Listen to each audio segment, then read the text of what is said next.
Measure of central tendency का अध्ययन करते आ रहे हैं, जिसमें हमने आपको मीन, मीडियन, मॉड की डिटेल स्टडी बेसिक कॉन्सेप्ट के साथ करवाई है। लेकिन डियर स्टूडेंट, गिवन डाटा का विश्लेषण करने के लिए केवल measure of central tendency, central value निकालना ही पर्याप्त नहीं होता है। इसके लिए हमें एक और माप की जरूरत पड़ती है, जिसको कहते हैं मेजर ऑफ डिस्पर्जन। अब सेंट्रल वैल्यू भी पर्याप्त क्यों नहीं है डियर स्टूडेंट, इसके लिए हम आपको एक एग्जांपल से समझाएंगे। एक स्टूडेंट फर्स्ट स्टूडेंट है, उसके मार्क्स हैं 5 मंथली टेस्ट लिए गए हैं और 20 मार्क्स का मान लीजिए 20 मार्क्स का टेस्ट है और 5 मंथली टेस्ट। फर्स्ट मंथ में उसके 20 में सिर्फ 1 आया, दूसरे में 5 आया, तीसरे में 9, चौथे में 13 और 5वें मंथ में उसके 17 मार्क्स आए 20 में से। एक सेकंड स्टूडेंट है जिसके फर्स्ट मंथ में 7 मार्क्स आए, सेकंड मंथ में 8 मार्क्स और थर्ड मंथ में 9 मार्क्स, फोर्थ मंथ में 10 और फिफ्थ मंथ में उसके 11 मार्क्स आए 20 में से। ठीक है स्टूडेंट, अब आप यहाँ पे देखेंगे कौन सा स्टूडेंट ज़्यादा बेटर माना जाएगा, जिसमें कंसिस्टेंसी है या जिसमें उतार चढ़ाव ज़्यादा है। कंसिस्टेंसी मतलब जो सतत चल रहा है, जिसका ना ज़्यादा आ रहा है ना कम आ रहा है, कंटिन्यू चल रहा है, वो ज़्यादा। आपने खरगोश और कछुआ की कहानी सुनी होगी स्टूडेंट। खरगोश बहुत तेजी से दौड़ता है, थोड़ी देर आराम करने लग जाता है और कछुआ एक समान चाल से चलता रहता है और वो अपने टारगेट पे पहुंच जाता है। तो कछुआ जीत गया और खरगोश हार गया। तो तात्पर्य यह है कि जिसमें कंसिस्टेंसी होती है वही विजेता बनता है। कंसिस्टेंट मतलब सतत, लगातार। कुछ स्टूडेंट क्या हैं कि एक दिन में 15-20 घंटे पढ़ेंगे, फिर एक हफ्ते तक नहीं पढ़ेंगे। और कुछ स्टूडेंट ऐसे हैं कि जो हर दिन 4-4 घंटे पढ़ते हैं। तो सफल कौन होते हैं? 4-4 घंटे जो कंटिन्यू पढ़ने वाले हैं। ठीक है स्टूडेंट, तो कंसिस्टेंसी होना ज़्यादा इम्पोर्टेंट होता है। तो इसमें देखिए पहले वाले में क्या देखेंगे आप, मिनिमम मार्क्स 1 है और मैक्सिमम 17 है। तो इसमें ज़्यादा फ्लैक्चुएशन है, हाँ, और इसमें मिनिमम 7 है और मैक्सिमम 11 है। तो इसमें कम फ्लैक्चुएशन, ज़्यादा बेटर आंकड़े ये माने जाएंगे। जबकि सेंट्रल वैल्यू, औसत की बात करें अगर स्टूडेंट, इसकी बात करें, इसमें मीन क्या है? इसमें मीन ये है कि इन सबको जोड़ करके 5 से डिवाइड करते, मीन वही होता है ना, एवरेज जिसको कहते हैं। तो 17 और 13 30 होता है, 30 और 9 39 और 1 40 और 5 45। 45 में 1 2 3 4 5 से भाग दे दीजिए तो 9 आ रहा है स्टूडेंट। ठीक है, इसका मीन क्या आया? 9 आया। अब इसका मीन क्या है? इसका मीन भी देख लेते हैं। 9 11 20 10 30 और 8 38 और 8 15 45 यहाँ पे भी है। 1 2 4 5 आंकड़े भी 45/5, यहाँ भी मीन 9 आ रहा है स्टूडेंट। ठीक है, मीडियन की बात करें, मीडियन होता है ठीक बीच की वैल्यू। तो आरोही क्रम तो है ही, ठीक बीच की वैल्यू 9 है। इसका मीडियन की बात करें डियर स्टूडेंट, तो इसका भी ठीक बीच की वैल्यू 9 है। तो यहाँ पे देखेंगे डियर स्टूडेंट आप कि इसमें मीन इसका 9 और मीडियन भी 9। सेंट्रल वैल्यू, दोनों को सेंट्रल वैल्यू कहते हैं। तो सेंट्रल वैल्यू इसकी मीन इसका 9, इसका 9, दूसरे स्टूडेंट का भी मीन 9, औसत दोनों का 9-9 आ रहा है। इस स्टूडेंट का औसत 9 है, इस स्टूडेंट का औसत भी 9 है। लेकिन अगर आंकड़ों के फैलाव की, मेजर ऑफ डिस्पर्जन की बात करें, आंकड़ों के फैलाव या वेरिएशन या फ्लैक्चुएशन की बात करें, तो ये ज़्यादा बेटर माना जाएगा, ये बेटर नहीं माना जाएगा। ठीक है स्टूडेंट, तो इस प्रकार से इसी के अध्ययन के लिए हम मेजर ऑफ डिस्पर्जन का अध्ययन करते हैं। रेंज क्या होता है? रेंज एक सिंपल, सबसे दुनिया का सबसे सरल फॉर्मूला है डियर स्टूडेंट। ठीक है, आप इसको देखिए, रेंज को डियर स्टूडेंट आर से डिनोट करते हैं, कैपिटल आर से। तो रेंज बराबर होता है डियर स्टूडेंट गिवन डाटा, जो आपके पास डाटा दे रखा होगा उसकी highest value minus lowest value, वही रेंज है बस। ठीक है, ये मेजर ऑफ डिस्पर्जन का एक पार्ट है, ये हम बता चुके हैं। तो रेंज बराबर हाईएस्ट माइनस लोएस्ट, बस highest observation minus lowest observation. अब देखिए, अगर हम यहाँ बात करें कि फर्स्ट स्टूडेंट, जो हमने अभी बताया था, फर्स्ट स्टूडेंट की रेंज बताइए। तो फर्स्ट स्टूडेंट की रेंज हाईएस्ट, देखिए 1 7 9 13 17 में हाईएस्ट मार्क्स कौन सा है? 17 है ना डिस्टेंट, माइनस लोएस्ट मार्क्स कौन सा है? 1 है। तो इसका अंतर कितना है? 16। तो इसकी रेंज 16 हो गई, मीन्स आंकड़ों में फैलाव जो है 16 है। हाँ, और सेकंड स्टूडेंट की बात करें, तो उसकी रेंज कितनी है स्टूडेंट? इसमें मैक्सिमम मार्क्स 11 है और मिनिमम 7 है। तो 11 में से 7 आप घटाएंगे तो स्टूडेंट 4 आएगा। ठीक है, तो रेंज कम आना, मेजर ऑफ डिस्पर्जन, कम आना का मतलब है कि आंकड़े ज़्यादा सही हैं। हाँ, फैलाव कम है, 4 मतलब अंक यहाँ 4 आए, सेकंड स्टूडेंट का फैलाव 4 है और फर्स्ट स्टूडेंट का फैलाव 16 है। तो इसमें आंकड़ों का फैलाव कम है। जिसमें आंकड़ों का फैलाव कम होता है या फ्लैक्चुएशन कम होता है वो ज़्यादा सही आंकड़े माने जाते हैं। तो सेकंड स्टूडेंट को हम यहाँ पे ज़्यादा सही कहेंगे फर्स्ट स्टूडेंट की कंपेयर में। ठीक है स्टूडेंट, तो रेंज ऐसे निकाले। देखिए मीन तो दोनों का एक जैसा था, मीडियन भी दोनों का एक जैसा था, लेकिन रेंज में अंतर आ गया ना, आंकड़ों में फैलाव अंतर है तो अंतर आ गई। तो यहाँ पे 16 है, यहाँ पे 4 आया, तो इसमें इसके आंकड़ों में फैलाव कम है, इसमें ज़्यादा है। ठीक है स्टूडेंट, तो इस प्रकार से आप रेंज का फॉर्मूला याद रखेंगे कि हाईएस्ट माइनस लोएस्ट। ठीक है, लेकिन डियर स्टूडेंट, गिवन डाटा में जो वेरिएशन या फैलाव होता है उसका सही आकलन रेंज से नहीं हो पाता है, क्योंकि रेंज गिवन डाटा के मैक्सिमम और मिनिमम मान पर डिपेंड करता है। इसलिए हमें एक ऐसा मेजर ऑफ डिस्पर्जन या आंकड़ों के फैलाव की एक ऐसी माप की जरूरत है जो गिवन डाटा की सेंट्रल वैल्यू पर निर्भर करे। Central value dear student mean median mode को कहा जाता है। तो वह माप है dear student mean deviation. Mean deviation को हिंदी में कहते हैं माध्य विचलन। तो माध्य विचलन में हम आपको बताएंगे कि किस प्रकार के क्वेश्चन इसमें आते हैं। तो चलिए शुरू करें। तो स्टूडेंट, मीन डिविएशन में जब आप क्वेश्चन सॉल्व करते हैं तो मुख्य रूप से आपके पास जो डाटा होते हैं स्टूडेंट वो 3 प्रकार के होते हैं। डाटा आपके पास 3 प्रकार से, मुख्य रूप से पहले आप बात करें तो अनग्रुप डाटा। अनग्रुप डाटा एक होता है स्टूडेंट अनग्रुप डाटा और एक होता है group data. Group data, ungroup data और ग्रुप। तो अनग्रुप डाटा और ग्रुप डाटा ये हम पहले भी बता चुके हैं। तो मीन डिविएशन, देखिए स्टूडेंट, सबसे पहली बात हम करते हैं mean deviation for ungroup data या इंडिविजुअल सीरीज। जब आपके पास अनग्रुप डाटा होगा या इंडिविजुअल सीरीज, एक ही बात है जिसमें एक्स की वैल्यू थी केवल, हाँ, तो उसका मीन डिविएशन कैसे निकाला जाता है? तो उसके लिए स्टूडेंट क्या होता है, इफ, पहले इसकी डेफिनेशन समझ लीजिए। हाँ, if x1, x2, x3, dash dash dash xn are n values, then अगर आपके पास x1, x2, xn करके x की वैल्यू n वैल्यूज दे रखी है तो मीन डिविएशन क्या होता है? md बराबर, देखिए स्टूडेंट, मीन डिविएशन को md से डिनोट कर सकते हैं, माध्य विचलन। हाँ, हिंदी में इसको माध्य विचलन कहते हैं। मीन डिविएशन का फॉर्मूला होता है summation mod di upon n। Dear student, ये बहुत इंपॉर्टेंट फॉर्मूला है, आपको याद रखना है। md equal to summation mod di, देखिए di के बाहर मॉड, मापांक बोलते हैं इसको हिंदी में, अपॉन n मतलब जितने वैल्यूज दे रखी हैं या जितने डाटा दे रखे हैं, 1 2 3 4 करके n तक डाटा है, तो इसके लिए फॉर्मूला यूज होगा। लेकिन डियर स्टूडेंट, di क्या होता है, ये आपके दिमाग में क्वेश्चन आ रहा होगा। तो di बराबर होता है xi माइनस सेंट्रल वैल्यू। ठीक है स्टूडेंट, ये बहुत इंपॉर्टेंट है। di बराबर xi माइनस सेंट्रल वैल्यू, जो x की वैल्यू दे रखी होगी उसमें से सेंट्रल वैल्यू जो निकलेगी उसको घटाते जाना है। अब आप कहेंगे कि सेंट्रल वैल्यू क्या होती है? तो देखिए स्टूडेंट, हम पिछले लेक्चर में आपको बता चुके हैं। आप हमारे पिछले लेक्चर, वीडियो लेक्चर प्लेलिस्ट में, मेरे चैनल के प्लेलिस्ट में जाके देख सकते हैं। तो सेंट्रल वैल्यू क्या होती है पता लग जाएगा। लेकिन हम यहाँ पे बता रहे हैं कि सेंट्रल वैल्यू मीन या मीडियन या मॉड में से कोई एक होगा।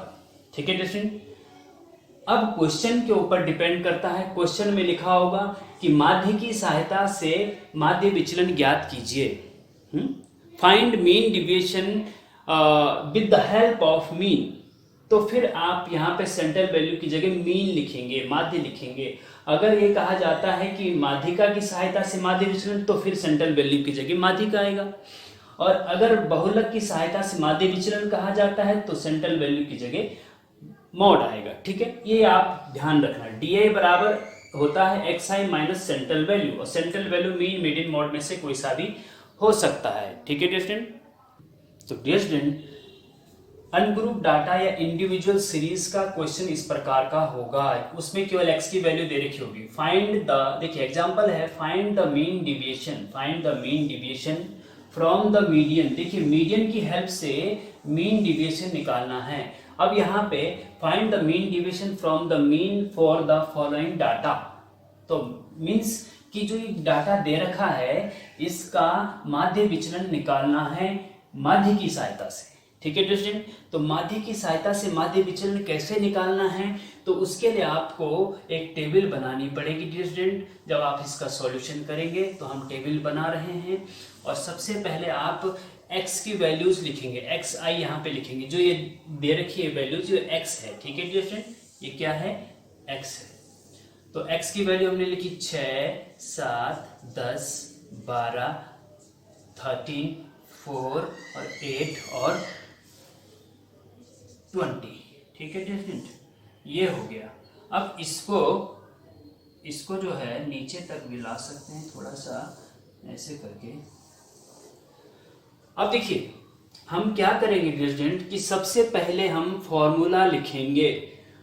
मीन की हेल्प से मीन डिविएशन निकालने के लिए अनग्रुप डाटा का फॉर्मूला हम पहले बता चुके हैं कि एमडी बराबर, देखिए एमडी बराबर होता है summation mod D I upon N. ठीक है dear, summation mod D I upon N. लेकिन where D I equal to क्या होता है, डी आई बराबर एक्स आई माइनस, यहाँ पे मीन आएगा। क्या आएगा, यहाँ पे मीन आएगा, क्योंकि मीन देखिए डी आई बराबर होता है एक्स आई माइनस सेंट्रल वैल्यू, और सेंट्रल वैल्यू यहाँ पे हम मीन लेंगे, क्योंकि मीन की हेल्प से मीन डिविएशन निकाला जा रहा है। तो डी आई बराबर एक्स आई माइनस एम हो जाएगा। ठीक है, लेकिन अब देखिए हमें मीन डिविएशन निकालना है, तो मीन डिविएशन के लिए फॉर्मूला ये है, हमें डी आई चाहिए, एन चाहिए। एन तो ठीक है कि इन सबका संख्या गिन लीजिए, 1 2 3 4 5 6 7 8, तो n बराबर तो हो गया डिविजन 8। n बराबर क्या हो गया, n की जगह आप कहीं पे भी रख सकते हैं, n बराबर 8 हो गया है। ठीक है, लेकिन di क्या है, समेशन di चाहिए हमें, तो पहले तो हमें di चाहिए, फिर उसका मॉड लगाएंगे, फिर उसके बाद समेशन मतलब जोड़ेंगे। ठीक है डिविजन, तो d बराबर होता है x माइनस एम, जो x दे रखे हैं उसमें से m घटाना है, और m क्या है, m होता है माध्य। तो पहले इनका माध्य निकाल लीजिए। तो माध्य क्या होता है डियर स्टूडेंट, माध्य बराबर m बराबर, हाँ इसको x बार भी बोलते हैं और m से भी डिनोट कर सकते हैं।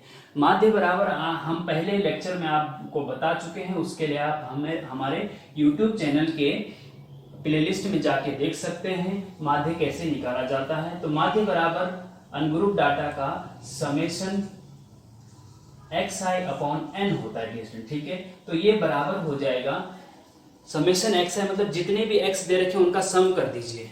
ठीक है, तो उनका सम हम यहाँ पे भी लिख दे रहे हैं डियर स्टूडेंट। ठीक है, तो देखिए इनका जब सम करेंगे, या फिर यहाँ इनका सम यहाँ पे कर दीजिए, 7 6 13 10 23 और 12 35 और 13 48 52 8 60 और 20 80।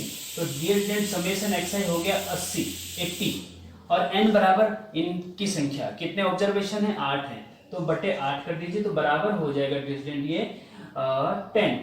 तो m बराबर 10 आ गया डियर स्टूडेंट। ठीक है, अब आप di निकाल सकते हैं। तो di आपको पता है डियर स्टूडेंट एक्स आई माइनस सेंट्रल वैल्यू, और सेंट्रल वैल्यू यहाँ पे m है, m मतलब 10 है। ठीक है, अब x में से m मतलब 10 घटाते जाओ तो di आ जाएगा। 6 में से 10 घटाएंगे तो क्या आएगा डियर स्टूडेंट, माइनस का 4 आएगा ना। 7 में से 10 घटाएंगे तो माइनस का 3 आएगा ना। 10 में से 10 घटाएंगे तो 0 आएगा, m मतलब 10। 12 में से 10 घटाएंगे तो 2 आएगा। 13 में से 10 घटाएंगे तो 3 आएगा, और 4 में से 10 घटाएंगे तो माइनस का 6 आएगा। 8 में से 10 घटाएंगे तो माइनस का 2 आएगा। 20 में से 10 घटाएंगे तो 10 आएगा। ठीक है डियर स्टूडेंट, ये di हो गया।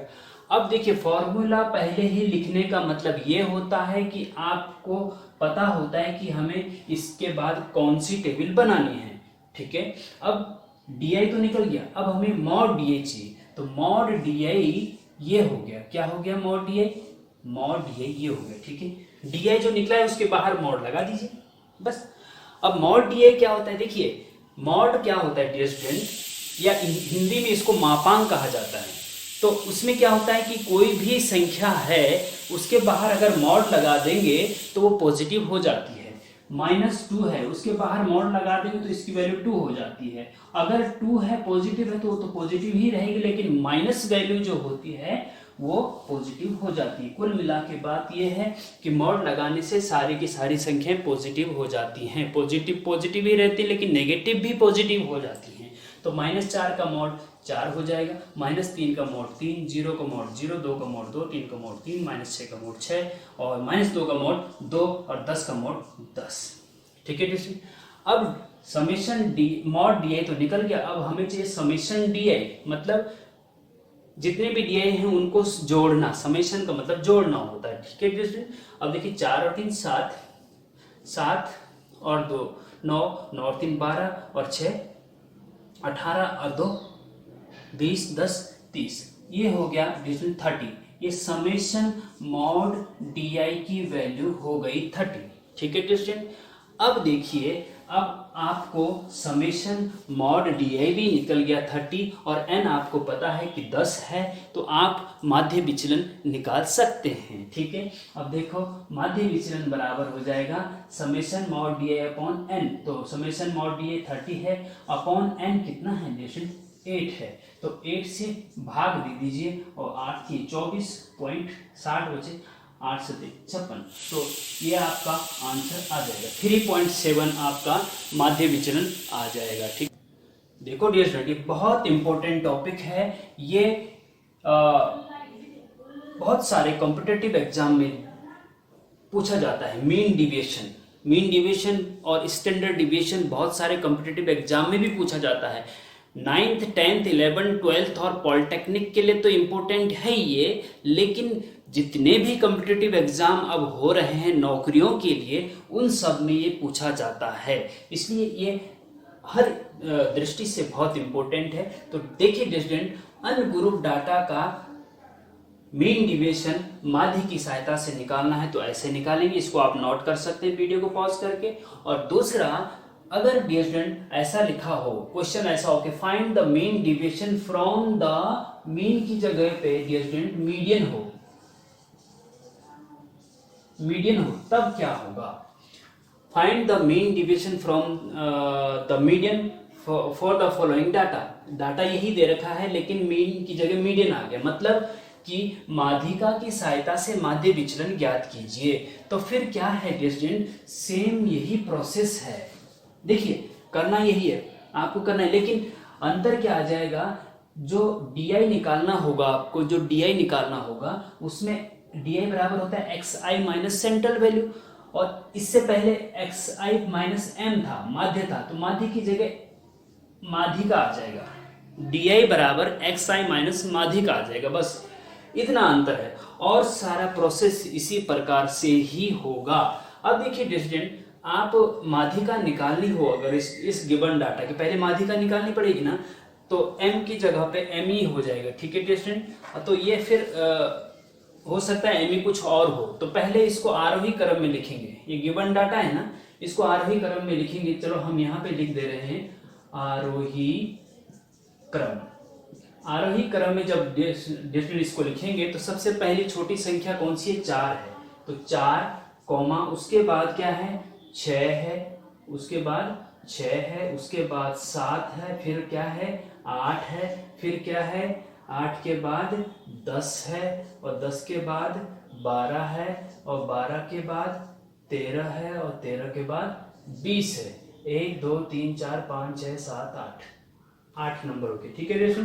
तो अब इसमें अगर हमें आरोही क्रम में लिख दिया, फिर हमें माध्यिका निकल, देखिए आरोही क्रम में लिखना होता है, ये हम पहले बहुत बार बता चुके हैं, पिछले वीडियो लेक्चर आप देख लीजिए, इसलिए मैं बार बार कहता हूं कि आप हमारे पिछले वीडियो लेक्चर देखिए और एक एक क्रम से एक एक लेक्चर देखते जाइए, तो आपको बहुत अच्छे से समझ आएगा। और स्टैटिस्टिक्स का ऐसा कोई कॉन्सेप्ट नहीं होगा जो आपके समझ में ना आए।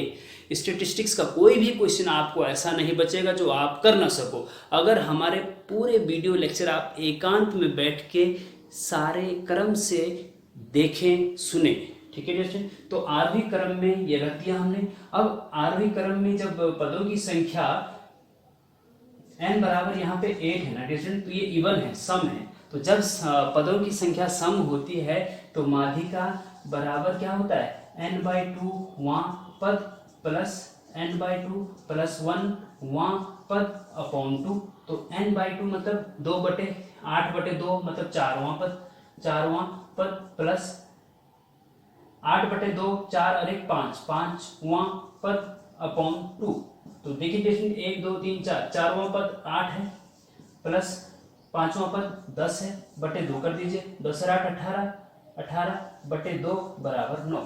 ठीक है दोस्तों, तो यहाँ पे ME बराबर 9 आ गया। अब आप क्या करेंगे, जब DI निकालेंगे, जब आप DI निकालेंगे तो XI में से 10 नहीं घटाएंगे। मीन 10 आया था ना, मीन 10 आया था तो हम XI में से 10 घटाते जा रहे थे। अब माध्यिका की सहायता से निकालना है तो XI में से आप 9 घटाएंगे, क्योंकि माध्यिका 9 है। तो 9 6 में से 9 गए -3, 7 में से 9 गए -2, 10 में से 9 गए 1, 12 में से 9 गए 3 और 13 में से 9 गए 4 और 4 में से 9 गए 5, 8 में से 9 गए 4 में से 9 गए -5, हाँ, 8 में से 9 गए -1 और 20 में से 9 गए 11। ठीक है ट्यूशन, और ये DI जो है फिर ये सारा चेंज हो जाएगा। ठीक है ट्यूशन, तो इस प्रकार से आप देखेंगे। अब मॉड निकालिए दोनों का, -3 का मॉड 3 होता है, -2 का 2 होता है, 1 3 4 5 1 और 11। अब इन सब का समेशन कर दीजिए तो हमें समेशन, क्योंकि हमें फॉर्मूला तो वही है ना क्वेश्चन, MD बराबर क्या हो जाएगा, summation mod DI upon n। Formula वही है, फर्क कितना है कि DI बराबर XI माइनस ME माध्यिका होगा, बस माध्यिका की जगह। ठीक है, अब इनका सम करेंगे, 3 और 2 5 और 1 6 और 3 9 और 4 13 और 13 और 5 18, 1 19 और 11, 19 और 11 30। देखिए दोस्तों यहाँ पे भी 30 आया है, ठीक है, उसमें भी 30 आया था, ठीक है ना। तो समेशन मॉड DI ये हो गया है। अब आप MD बराबर आप लिखेंगे 30 अपॉन पदों की संख्या कितनी है दोस्तों, 8 है। तो क्या है, यहाँ पे भी 30 है, वहां पे आंसर दोनों का सेम आएगा 3.7, यहाँ पे भी वही है, यहाँ पे। अब इसी प्रकार से अगर डियर स्टूडेंट मीडियन की जगह पे मॉड हो, क्या हो, मॉड हो, ठीक है, तो find the mean division from the mod for the flowing data. अब ये जो गिवन डाटा है, बोला जाता है कि बहुलक की सहायता से माध्य विचलन ज्ञात कीजिए।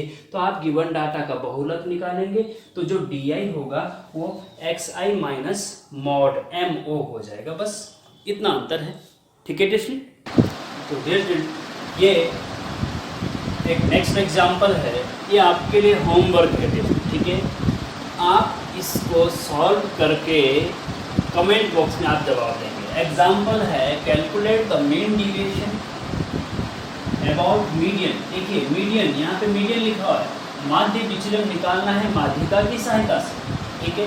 और डाटा ये दे रखा है 340, 150, 210, 240, 300, 310, 220, ठीक है। इसको नोट कर लीजिए स्टूडेंट। तो माध्यिका की सहायता से माध्य विचलन निकालना है, तो आप निकाल लेंगे। अब स्टूडेंट इसमें क्या है कि माध्य विचलन अगर MD माध्य विचलन मीन डिविएशन का फॉर्मूला तो है student summation mod DI upon N, where DI equal to X minus ME। यहाँ पे ME लगेगा ना, क्योंकि XI माइनस, देखिए XI हम इसलिए लिखते हैं क्योंकि XI की जगह 1, X1, ये X1, X2, X3, X4, X5, X6, तो इस सब को रिप्रेजेंट करता है XI। I की जगह 1 2 3 4 करके आप जितने नंबर हैं, जैसे 1 2 3 4 5 6 7 नंबर है, तो X1 x2 x3 x4 x5 x7 तक जाएगा, ठीक है डिस्टेंस। तो xi से डिनोट करते हैं उसको। तो di बराबर xi माइनस me, यहाँ पे me आएगा, माध्यिका आएगा, ठीक है। तो md इस टाइप से निकल जाएगा। पहले आप क्या करेंगे, माध्यिका निकालेंगे, माध्यिका di, फिर di निकालेंगे, फिर उसका समेशन करके n से भाग दे देंगे, 7 से भाग दे देंगे, तो मीडियन आ जाएगा। बहुत इंपॉर्टेंट क्वेश्चन है डियर कॉम्पिटिटिव एग्जाम के लिए भी और 9th 10th 11th 12th के पॉलिटेक्निक के लिए भी, ठीक है। अच्छा, तो ये तो हो गया डिस्टेंस माध्य विचलन। अगर आपको बोला जाता है कि माध्य विचलन के साथ साथ कोफिशिएंट ऑफ मीन डिविएशन भी निकालो, माध्य विचलन गुणांक भी निकालो, हाँ क्या निकालो, कोफिशिएंट ऑफ मीन डिविएशन।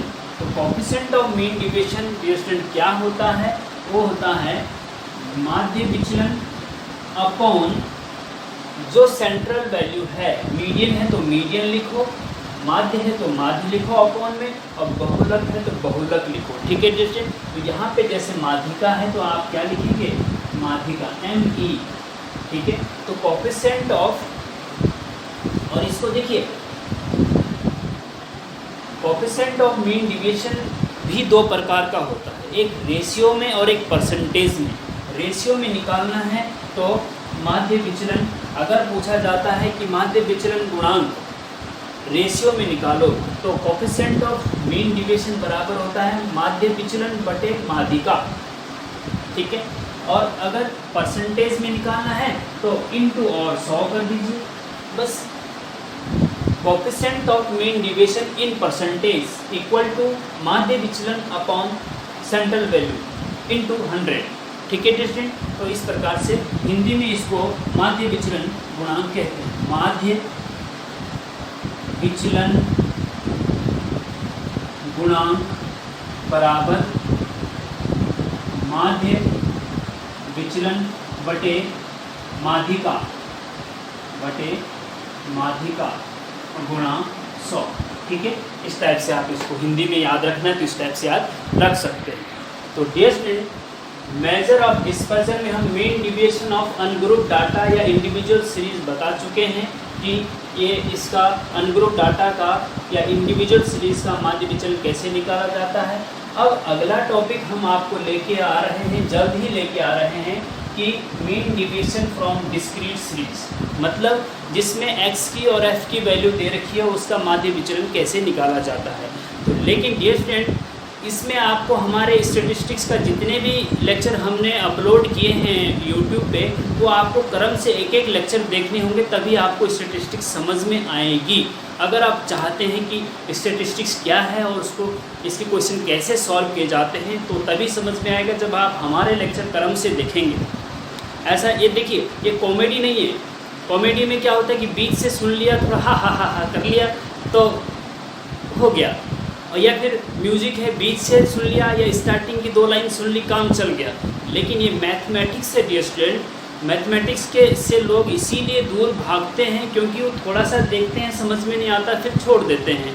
जबकि मैथमेटिक्स आप तभी कवर कर सकते हैं जब आप स्टार्ट से जड़ से उस चीज़ को देखें कि ये कैसे आगे बढ़ता है, तब जाके समझ में आता है। तो इसके लिए आपको थोड़ा सा ये ध्यान देना होगा कि क्रम से कोई भी लेक्चर, जैसे स्टैटिस्टिक्स का है तो पहले लेक्चर से आप स्टार्ट करिए देखना, तब समझ में आएगा। नोटबुक अपने पास रखिए और हमारे यूट्यूब चैनल मैथ्स गुरुजी एन नौटियाल पे जाइए, प्लेलिस्ट खोलिए, उसमें स्टैटिस्टिक्स सीरीज ऑल कॉन्सेप्ट एक टॉपिक है, उसको खोलिए, पहला लेक्चर ओपन करिए, फिर कॉपी पेन अपने हाथ में रखिए, नोट करिए पूरा, फिर दूसरा वीडियो ओपन करिए, फिर कॉपी पेन रख के नोट करिए। तो फिर कोई भी ताकत दुनिया की ऐसी नहीं है कि जो आपको मैथ्स के समझने से बचा सकती है, ठीक है स्टूडेंट। तो इसलिए आप इस चीज़ का ध्यान रखिए। Thank you.